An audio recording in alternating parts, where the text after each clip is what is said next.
आज भी किसी गांव में किसी घर की बेटियों को बस प्राथमिक शिक्षा ही दी जाती है ताकि उसे लड़के वाले देखने आए तो यहाँ कहे कि लड़की पढ़ी है। दूसरे किसी बेटी की सफलताओं को देखकर चार लोग आपस में बातें तो करते हैं, पर जब अपनी बेटी की बात आती है तो उसे आगे बढ़ने के लिए, पढ़ने के लिए घर से बाहर नहीं भेजा जाता है। नमस्कार, मेरा नाम है अगम मुरारी, मैं बिहार से हूँ। मैं एक विद्यार्थी हूँ और पार्ट टाइम लेखक। हम यह बात बखूबी जानते हैं कि हमारे देश की बढ़ती जनसंख्या के साथ हमारी देश की बेटियां भी आगे बढ़ रही है। बेटों की अपेक्षा बेटियां आगे निकल रही है।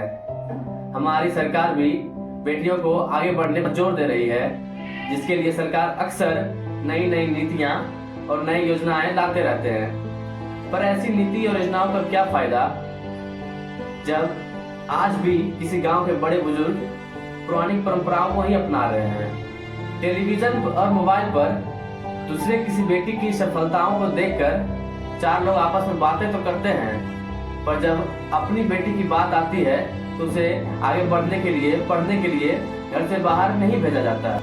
आज भी किसी गांव में किसी घर की बेटियों को बस प्राथमिक शिक्षा ही दी जाती है ताकि उसे लड़के वाले देखने आए तो यहाँ कहे कि लड़की पढ़ी है। कई माँ दादी आज भी कहती है कि लड़कियों का काम सिर्फ भंसा संभालना है, इतना पढ़कर कहाँ जाएगी, उम्र हो गई है, ब्याह दो।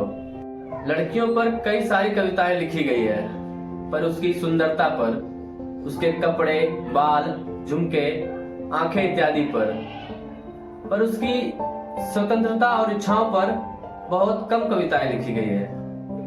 मैंने एक कविता लिखी है जिसका शीर्षक है उसके कमरे की खिड़की, जो लड़कियों को, घर की बेटियों को उसकी स्वतंत्रता और इच्छाओं को परिपूर्ण करती है। अपनी कविता पर आते हैं जिसका शीर्षक है उसके कमरे की खिड़की।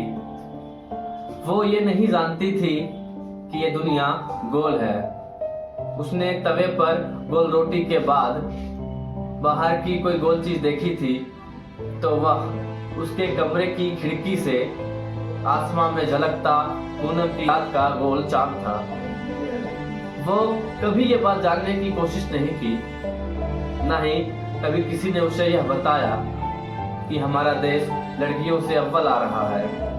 कोई ओलंपिक में पदक ला रही है तो कई लोक नियोजन में अपना पैर जमा रही है। ओह सॉरी, उसे कोई बताता भी कैसे? उसकी एक भी शक्ति कभी बनी ही नहीं। माँ के गर्भाशय में पलने के बाद वह उस घर के उस कमरे में पल रही थी जहाँ सूर्य और चांद के प्रकाश के सिवाय कभी स्वतंत्रता का हवा गया ही नहीं। लड़कियां पूर्णतः तब जन्म लेती है जब वह घर की चौखट लांग देखने लगती है यह गोल दुनिया। नमस्कार, अगर वीडियो पसंद आए तो वीडियो को शेयर करें।